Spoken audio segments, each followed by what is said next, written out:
that Donald Trump paid $750 in taxes. When I first heard about it, I literally said, "You mean $750,000?" And it was like, no, $750.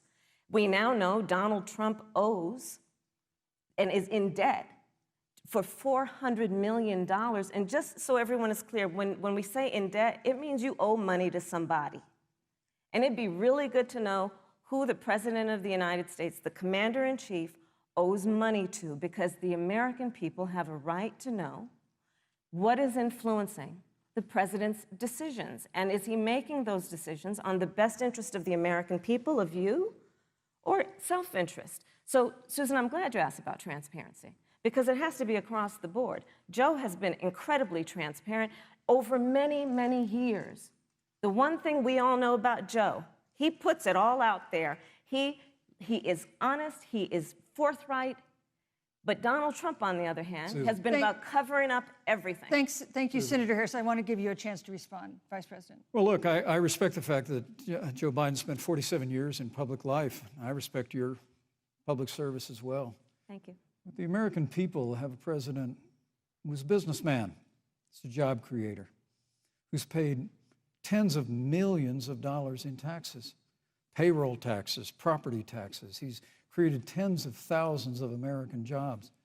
And the president said those public reports are not accurate. And the president's also released literally stacks of financial disclosures the American people can review just as the law allows. But the distinction here is that Joe Biden, 47 years in public service, compared to President Donald Trump, who brought all of that experience 4 years ago. Thank you, Vice and turned this economy around by cutting taxes, rolling back regulation, unleashing American energy, fighting for free and fair trade, and all of that's on the line if Joe Biden and Kamala Harris. You know, that's a good segue into our third topic, which is about the economy. This has been another aspect of life for Americans that's been so affected by this coronavirus. We have a jobs crisis brewing.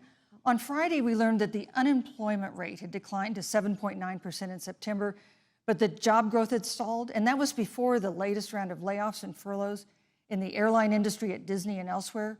Hundreds of thousands of discouraged workers have stopped looking for work.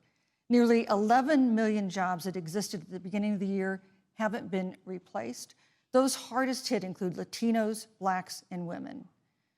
Senator Harris, the Biden-Harris campaign has proposed new programs to boost the economy, and you would pay for that new spending by raising $4 trillion in taxes on wealthy individuals and corporations. Some economists warn that could curb entrepreneurial ventures that fuel growth and create jobs. Would raising taxes put the recovery at risk? And you have 2 minutes to answer uninterrupted. Thank you. On the issue of the economy, I think there couldn't be a more fundamental difference between Donald Trump and Joe Biden. Joe Biden believes you measure the health and the strength of America's economy based on the health and the strength of the American worker and the American family. On the other hand, you have Donald Trump, who measures the strength of the economy based on how rich people are doing, which is why he passed a tax bill benefiting the top 1% and the biggest corporations of America, leading to a $2 trillion deficit that the American people are going to have to pay for. On day one, Joe Biden will repeal that tax bill. He'll get rid of it. And what he'll do with the money is invest it in the American people. And through a plan that is about investing in infrastructure, something that Donald Trump said he would do. I remember hearing about some infrastructure week. I don't think it ever happened. But Joe Biden will do that. He'll invest in infrastructure. It's about upgrading our roads and bridges, but also investing in clean energy and renewable energy. Joe is going to invest that money in what we need to do around innovation. There was a time when our country believed in science and invested in research and development so that we were an innovation leader on the globe. Joe Biden will use that money to invest in education. So, for example, for folks who want to go to a 2-year community college, it will be free. If you come from a family that makes less than $125,000, you'll go to a public university for free. And across the board, we'll make sure that if you have student loan debt, it's cut by $10,000. That's how Joe Biden thinks about the economy, which is it's about investing in the people of our country as opposed to passing a tax bill, which had the benefit of letting American corporations go offshore to do their business.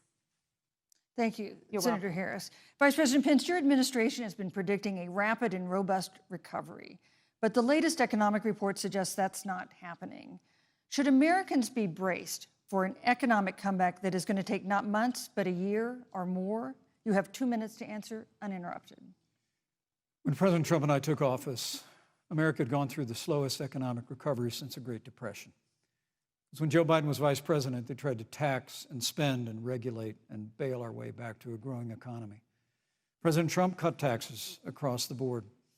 Despite what Senator Harris says, the average American family of four had $2,000 in savings in taxes. And with the rise in wages that occurred, most predominantly for blue-collar, hardworking Americans, the average household income for a family of four increased by $4,000 following President Trump's tax cuts. But America, you just heard Senator Harris tell you, on day one, Joe Biden's going to raise your taxes. It's really remarkable to think, Susan. That's not what I said. I mean, right after a time where we're going through a pandemic that lost 22 million jobs at the height, we've already added back 11.6 million jobs because we had a president who cut taxes, rolled back regulation, unleashed American energy, fought for free and fair trade, and secured $4 trillion from the Congress of the United States to give direct payments to families, save 50 million jobs through the Paycheck Protection Program. We literally have spared no expense to help the American people and the American worker through this. Joe Biden and Kamala Harris want to raise taxes. They want to bury our economy under a $2 trillion Green New Deal, which you were one of the original co-sponsors of in the United States Senate. They want to abolish fossil fuels and ban fracking, which would cost hundreds of thousands of American jobs all across the heartland. And Joe Biden wants to go back to the economic surrender to China, that when we took office, half of our international trade deficit was with China alone.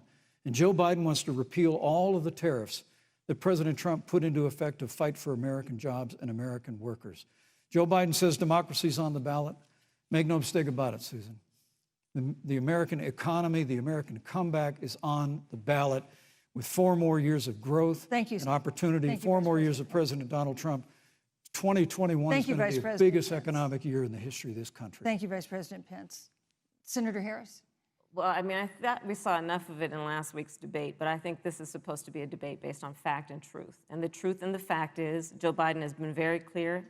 He will not raise taxes on anybody who makes less than $400,000 a year. He said he's going to repeal the Trump tax cuts. Mr. Vice President, I'm speaking. Well, wait, I'm speaking. It'd be important if you said the truth. Joe Biden said twice in the debate last week that he's going to repeal the Trump tax cuts. That was tax cuts that gave the average working family $2,000 in a tax break every single year. Senator, that is that's the math. absolutely not true. That is he only going to repeal part of the Trump tax cuts? If you don't mind letting me finish, we can then have a conversation, okay? Please. Okay. Joe Biden will not raise taxes on anyone who makes less than $400,000 a year. He has been very clear about that. Joe Biden will not end fracking. He has been very clear about that. Joe Biden is the one who, during the Great Recession, was responsible for the Recovery Act that brought America back. And now the Trump-Pence administration wants to take credit when they rode the coattails of Joe Biden's success for the economy that they had at the beginning of their term. Of course, now the economy is a complete disaster. But Joe Biden, on the one hand, did that. On the other hand, you have Donald Trump, who has reigned over a recession that is being compared to the Great Depression.